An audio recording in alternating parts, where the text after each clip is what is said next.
اعوذ باللہ من الشیطان الرجیم بسم اللہ الرحمن الرحیم رب اشرح لی صدری ویسر لی امری واحلل عقدۃ من لسانی یفقہوا قولی۔ ایک بار درود شریف تلاوت فرما لیجیے۔ اللہم صلی علی محمد وعلی آل محمد کما صلیت علی ابراہیم وعلی آل ابراہیم انک حمید مجید۔ اللہم بارک علی محمد وعلی آل محمد کما بارکت علی ابراہیم وعلی آل ابراہیم انک حمید مجید۔ صحت ماخذ: سیرت نبوی صلی اللہ علیہ وسلم کے واقعات جو قلمبند کیے گئے وہ تقریباً نبوت کے 100 برس کے بعد قلمبند ہوئے، اس لیے مصنفین کا ماخذ کوئی کتاب نہ تھی بلکہ اکثر زبانی روایتیں تھیں۔ اس قسم کا موقع جب دوسری قوموں کو پیش آتا ہے، یعنی کسی زمانے کے حالات مدت کے بعد قلمبند کیے جاتے ہیں، تو یہ طریقہ اختیار کیا جاتا ہے کہ ہر قسم کے بازاری افواہیں قلمبند کر لی جاتی ہیں جن کے راویوں کا نام اور نشان تک معلوم نہیں ہوتا۔ ان افواہوں میں سے وہ واقعات انتخاب کر لیے جاتے ہیں جو قرائن اور قیاسات کے مطابق ہوتے ہیں۔ تھوڑی دیر کے بعد یہی خرافات ایک دلچسپ تاریخ کتاب بن جاتے ہیں۔ یورپ کے تاریخ تصنیفات اسی اصول پر لکھی گئی ہے، لیکن مسلمانوں نے اس فن سیرت کا جو معیار قائم کیا وہ اس سے بہت زیادہ بلند تھا۔ اس کا پہلا اصول یہ تھا کہ جو واقعہ بیان کیا جائے اس شخص کی زبان سے بیان کیا جائے جو خود شریک واقعہ تھا، اور اگر خود نہ تھا تو شریک واقعہ تک تمام راویوں کا نام بترتیب بتایا جائے۔ اس کے ساتھ یہ بھی تحقیق کیا جائے کہ جو اشخاص سلسلہ روایت میں آئے کون لوگ تھے، کیسے تھے، کیا مشاغل تھے، چال چلن کیسا تھا، حافظہ کیسا تھا، سمجھ کیسی تھی، سکہ تھے یا غیر سکہ، سطحی الذہن تھے یا دقیقہ بین، عالم تھے یا جاہل۔ ان جزئی باتوں کا پتہ لگانا سخت مشکل بلکہ ناممکن تھا۔ سینکڑوں ہزاروں محدثین نے اپنی عمر اسی کام میں مصروف کر دی۔ ایک ایک شہر میں گئے، راویوں سے ملے، ان کے متعلق ہر قسم کی معلومات بہم پہنچائے۔ جو لوگ ان کے زمانے میں موجود نہ تھے ان کے دیکھنے والوں سے حالات دریافت کیے۔ ان تحقیقات کے ذریعے سے اسماء الرجال بیوگرافی کا وہ عظیم الشان فن تیار ہو گیا جس کی بدولت آج کم از کم لاکھ شخصوں کے حالات معلوم ہو سکتے ہیں، اور اگر ڈاکٹر اسپرنگر کے حسن ظن کا اعتبار کیا جائے تو یہ تعداد 5 لاکھ تک پہنچ جاتی ہے۔ محدثین نے حالات کے بہم پہنچانے میں کسی شخص کے رتبہ اور حیثیت کی پرواہ نہ کی۔ بادشاہوں سے لے کر بڑے بڑے مقتداؤں تک کی اخلاقی سراغ رسانیاں تھیں اور ایک ایک کی پردہ دری کی۔ اس سلسلہ میں سینکڑوں تصنیفات تیار ہوئیں جن کی اجمالی کیفیت یہ ہے۔ سب سے پہلے اس فن یعنی راویوں کی جرح و تعدیل میں یحییٰ بن سعید القطان نے ایک بڑی کتاب لکھی۔ وہ اس رتبہ کے شخص تھے کہ امام احمد بن حنبل نے ان کی نسبت لکھا ہے کہ میری آنکھوں نے ان کا نظیر نہیں دیکھا۔ ان کے بعد اس فن کو زیادہ رواج ہوا اور کثرت سے کتابیں لکھی گئیں جن میں سے چند ممتاز تصنیفات حسب ذیل ہیں۔ نام مصنف: رجال عقیلی، خاص ضعیف الراویت لوگوں کے حال میں ہے۔ رجال احمد بن عبد الاجلی المتوفی 621 سنہ ہجری۔ اس کتاب کا نام کتاب الجرح التعدیل ہے۔ رجال امام عبد الرحمن بن حاتم الرازی المتوفی 227 سنہ ہجری، بہت ضخیم کتاب ہے۔ رجال امام دارقطنی مشہور محدث ہیں۔ یہ کتاب خاص ضعیف الراویہ لوگوں کی حال میں ہے۔ کامل ابن عدی اس فن کے سب سے مشہور کتاب ہے اور تمام محدثین متاخرین نے اس کو اپنا ماخذ قرار دیا ہے۔ یہ کتابیں قریباً آج ناپید ہیں، لیکن بعد کی تصنیفات جو انہی سے ماخوذ ہیں آج بھی موجود ہیں۔ اس سلسلہ میں سب سے زیادہ جامع اور مستند کتاب تہذیب الکمال ہے جو علامہ مزی یوسف بن الزکی کی تصنیف ہے جنہوں نے 742 سنہ ہجری میں وفات پائی۔ علم الدین مقلتائی المتوفی 762 سنہ ہجری نے 13 جلدوں میں اس کا تکملہ لکھا۔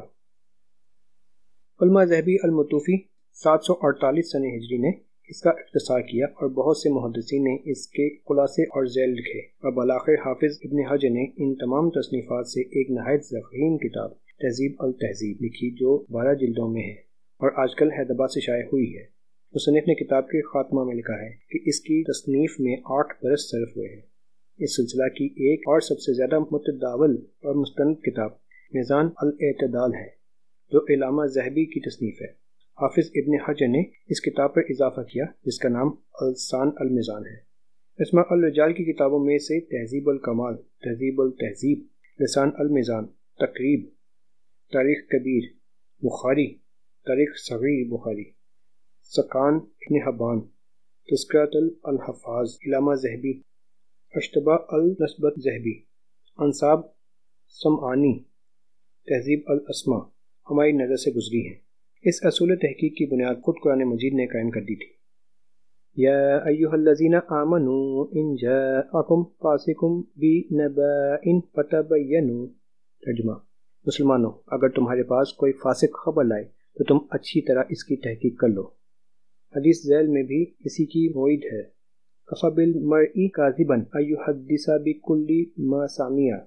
ترجمہ: آدمی کے جھوٹے ہونے کی یہ کافی دلیل ہے کہ جو کچھ سنے روایت کر دے۔ تحقیق واقعات کا دوسرا اصول یہ تھا کہ جو واقعہ بیان کیا جاتا ہے عقلی شہادت کے مطابق بھی ہے یا نہیں۔ درایت کی ابتدا۔ یہ اصول بھی در حقیقت قرآن مجید ہی نے قائم کر دیا تھا۔ حضرت عائشہ رضی اللہ تعالیٰ عنہ پر جب منافقین نے تہمت لگائی تو اس طرح اس خبر کو مشہور کیا کہ بعض صحابہ رضوان اللہ علیہم تک مغالطہ میں آ گئے۔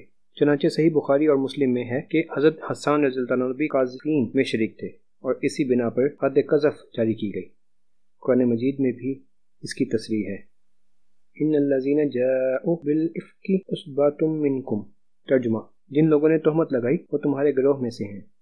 تفسیر جلالین میں منکم کی تفسیر حسب ذیل ہے، جامعۃ من المومنین، یعنی یہ تہمت لگانے والے مسلمانوں کا ایک گروہ ہے۔ قرآن مجید کی آیتیں حضرت عائشہ رضی اللہ عنہ کی برات اور طہارت کے متعلق جو نازل ہوئیں ان میں سے ایک یہ ہے۔ بسم اللہ الرحمن الرحیم۔ ولولا اذ سمعتموه قلتم ما يكون لنا ان نتكلم بهذا سبحانك هذا بهتان عظیم۔ ترجمہ: اور جب تم نے سنا تو یہ کیوں نہیں کہہ دیا کہ ہم کو ایسی بات بولنا مناسب نہیں۔ سبحان اللہ، یہ بڑا بہتان ہے۔ عام اصول کی بنیاد پر اس خبر کی تحقیق کا یہ طریقہ تھا کہ پہلے راویوں کے نام دریافت کیے جاتے، پھر دیکھا جاتا کہ وہ ثقہ اور صحیح الراوی ہیں یا نہیں، پھر ان کی شہادت لی جاتی۔ لیکن خدا تعالیٰ نے اس آیت میں فرمایا کہ سننے کے ساتھ تم نے کیوں نہیں کہہ دیا کہ یہ بہتان ہے۔ اس سے قطعاً ثابت ہوتا ہے کہ اس قسم کا خلاف قیاس جو واقعہ بیان کیا جائے قطعاً سمجھ لینا چاہیے کہ غلط ہے۔ اس طرز حقیقت یعنی درایت کی ابتدا خود صحابہ رضوان اللہ علیہم کے عہد میں ہو چکی تھی۔ فقہ میں بعض اس بات کے قائل ہیں کہ آگ پر پکی ہوئی چیز کے کھانے سے وضو ٹوٹ جاتا ہے۔ حضرت ابو ہریرہ رضی اللہ تعالیٰ عنہ نے حضرت عبداللہ بن عباس رضی اللہ تعالیٰ عنہ کے سامنے جب اس مسئلہ کو آن حضرت صلی اللہ علیہ وسلم کی طرف منسوب کیا تو حضرت عبداللہ ابن عباس رضی اللہ تعالیٰ عنہ نے کہا کہ اگر یہ صحیح ہو تو اس پانی کے پینے سے بھی وضو ٹوٹ جائے گا جو آگ پر گرم کیا گیا ہو۔ حضرت عبداللہ بن عباس رضی اللہ تعالیٰ عنہ حضرت ابو ہریرہ رضی اللہ تعالیٰ عنہ کو ضعیف الراوی نہیں سمجھتے تھے، لیکن چونکہ ان کے نزدیک یہ روایت درایت کے خلاف تھی اس لیے انہوں نے تسلیم نہیں کی اور یہ خیال کیا کہ سمجھنے میں غلطی ہو گئی ہوگی۔ جب حدیثوں کی تدوین شروع ہوئی تو محدثین نے درایت کے اصول بھی منضبط کیے، جن میں سے بعض یہ ہیں۔ ترجمہ: ابن جوزی نے کہا ہے کہ جس حدیث کو دیکھو کہ عقلی یا اصول مسلمہ کے خلاف ہے تو جان لو کہ وہ موضوعی ہے۔ اس کی نسبت اس حدیث کی ضرورت نہیں کہ اس کے راوی معتبر ہیں یا غیر معتبر۔ اسی طرح سے وہ حدیث قابل اعتبار نہیں جو محسوسات اور مشاہدہ کے خلاف ہو، یا نص کتاب اور سنت متواترہ اور اجماع قطعی کے خلاف ہو اور تعویل کی گنجائش نہ رکھتی ہو، یا وہ حدیث جس میں ذرا سی بات پر سخت عذاب کی دھمکی ہو یا معمولی کام پر بہت بڑے ثواب کا وعدہ ہو۔ اس قسم کی حدیثیں واعظوں اور سوکیوں کے ہاں بہت پائی جاتی ہیں، یا وہ حدیث جس میں لغویت پائی جائے، مثلا یہ حدیث کہ کدو کو بغیر ذبح کیے نہ کھاؤ۔ اس لیے بعض محدثین نے لغویت کو راوی کے کذب کی دلیل قرار دیا ہے۔ یہ تمام قرینے خود روایت سے متعلق ہیں، تو کبھی یہ قرائن راوی کے متعلق ہوتے ہیں، مثلا غیاث کا واقعہ خلیفہ مہدی کے ساتھ، یا جبکہ راوی کوئی ایسی حدیث بیان کرے جو اور کسی نے نہ بیان کی ہو اور خود راوی جس سے روایت کرتا ہے اس سے ملا تک نہ ہو، وہ حدیث جس کو ایک ہی راوی بیان کرتا ہے، حالانکہ بات ایسی ہے کہ اس سے اوروں کو بھی مطلع ہونا ضروری تھا، جیسے کہ خطیب بغدادی نے کتاب الکفایت کی شروع میں اس کی تصریح کی ہے۔ یا وہ روایت جس میں کسی عظیم الشان واقعہ کا ذکر ہے، اگر وہ واقعہ ہوا ہوتا تو سینکڑوں آدمی اس کو بیان کرتے، مثلا یہ واقعہ کہ کسی دشمن نے حاجیوں کو کعبہ کے حج سے روک دیا۔ اس عبادت کا ماحصل یہ ہے کہ حسب ذیل صورتوں میں روایت اعتبار کے قابل نہ ہوگی، اور اس کے متعلق اس تحقیق کی ضرورت نہیں کہ اس کے راوی معتبر ہیں یا نہیں۔ نمبر 1، جو روایت عقل کے مخالف ہو۔ نمبر 2، جو روایت اصول مسلمہ کے خلاف ہو۔ نمبر 3، محسوسات و مشاہدہ کے خلاف ہو۔ نمبر 4، قرآن مجید یا حدیث متواتر یا اجماع قطعی کے خلاف ہو اور اس میں تعویل کے کچھ گنجائش نہ ہو۔ نمبر 5 جو حدیث میں معمولی بات پر سخت عذاب کی دھمکی ہو۔ نمبر 6 معمولی کام پر بڑے انعام کا وعدہ ہو۔ نمبر 7 وہ روایت رقیق المانی ہو، مثلا کدو کو بغیر ذبح کیے نہ کھاؤ۔ نمبر 8 جو راوی کسی شخص سے ایسی روایت کرتا ہے کہ کسی اور نے نہیں کی اور یہ راوی اس شخص سے نہ ملا ہو۔ نمبر 9 جو روایت ایسی ہو کہ تمام لوگوں کو اس سے واقفیت ہونے کی ضرورت ہو یا عین ہمہ ایک راوی کے سوا کسی اور نے اس کو راوی نہ کی ہو۔ نمبر 10 جس روایت میں ایسا قابل اعتنا بیان واقعہ کیا گیا ہو کہ اگر وقوع میں آتا تو سینکڑوں آدمی اس کو روایت کرتے، باوجود اس کے صرف ایک ہی راوی نے اس کی روایت کی ہو۔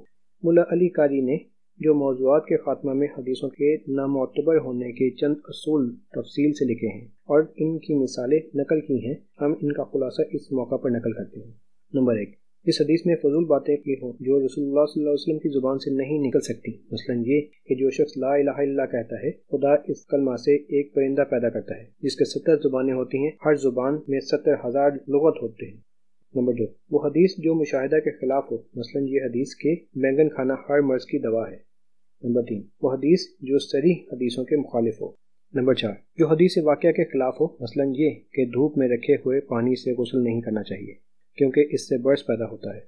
نمبر 5 وہ حدیث جو انبیاء علیہ السلام کے کلام سے مشابہت نہ رکھتی ہو، مثلا یہ حدیث کے 3 چیزیں نظر کو ترقی دیتی ہیں، سبزہ زار، آب رواں، خوبصورت چہرہ کا دیکھنا۔ نمبر 6 وہ حدیثیں جن میں آئندہ واقعات کی پیشن گوئی بقیر تاریخ مذکور ہوتی ہے، مثلا یہ کہ فلاں سن میں فلاں تاریخ میں یہ واقعہ پیش آئے گا۔ نمبر 7 وہ حدیثیں جو طبیبوں کے کلام سے مشابہ ہیں، مثلا یہ کہ ہریسہ کھانے سے قوت آتی ہے یا یہ کہ مسلمان شیریں ہوتا ہے اور شیرینی پسند کرتا ہے۔ نمبر 8 وہ حدیث جس کے غلط ہونے کے دلائل موجود ہوں، مثلا اوج بن انق کا قد 3000 گز کا تھا۔ نمبر 9 وہ حدیث جو صریح قرآن پاک کے خلاف ہو، مثلا دنیا کی عمر 7000 برس کی ہے، کیونکہ اگر یہ روایت صحیح ہو تو ہر شخص بتا دے گا کہ قیامت کے آنے میں اس قدر دیر ہے، حالانکہ قرآن پاک سے ثابت ہے کہ قیامت کا وقت کسی کو معلوم نہیں۔ نمبر 10 وہ حدیثیں جو خضر علیہ السلام کے متعلق ہیں۔ نمبر 11 اس حدیث کے الفاظ رقیق ہوں۔ نمبر 12 وہ حدیثیں جو قرآن مجید کی الگ الگ صورتوں کے فضائل میں وارد ہیں، حالانکہ یہ حدیثیں تفسیر بیاضوی اور کشاف وغیرہ میں منقول ہیں۔ ان اصولوں سے محدثین نے اکثر جگہ کام لیا اور ان کی بنا پر بہت سی روایتیں رد کر دیں۔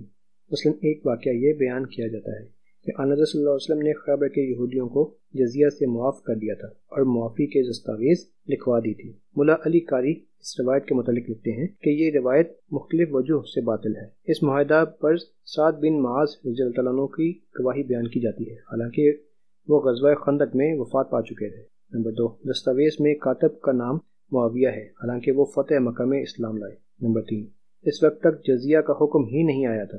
جزیہ کا حکم قرآن مجید میں جنگ تبوک کے بعد نازل ہوا۔ نمبر 4 دستاویز میں تحریر ہے کہ یہودیوں سے بیگار نہیں لی جائے گی، حالانکہ آن حضرت صلی اللہ علیہ وسلم کے زمانہ میں بیگار کا رواج ہی نہ تھا۔ نمبر 5 خیبر والوں نے اسلام کی سخت مخالفت کی تھی، ان سے جزیہ کیوں معاف کیا جاتا؟ نمبر 6 عرب کے دور دراز علاقوں میں جب جزیہ معاف نہیں ہوا، حالانکہ ان لوگوں نے چندان مخالفت اور دشمنی نہیں تھی، تو خیبر والے کیوں کر معاف ہو سکتے تھے؟ نمبر 7 اگر جزیہ ان کو معاف کر دیا گیا ہوتا تو یہ اس بات کی دلیل تھی کہ وہ اسلام کے ہوا خواہ اور دوست اور واجب الرعایت ہیں، حالانکہ چند روز کے بعد خارج البلد کر دیے گئے۔